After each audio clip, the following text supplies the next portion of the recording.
Hey guys, this is Evewin Lakra. So today is 15th May 2017. Time is around 3:15 PM Indian Standard Time, and here in Jamshedpur, Jharkhand, India. And as you can see, it's raining quite heavily with lot of strong winds blowing. Hail and storm at Jamshedpur we are experiencing. It looks like Bay of Bengal is experiencing heavy storms, and that's the result we are seeing over here.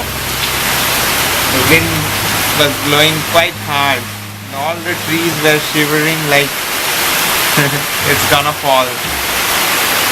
I'm quite sure that plenty of hoardings and trees have already been falling on the streets. Yeah, I'll update you about that in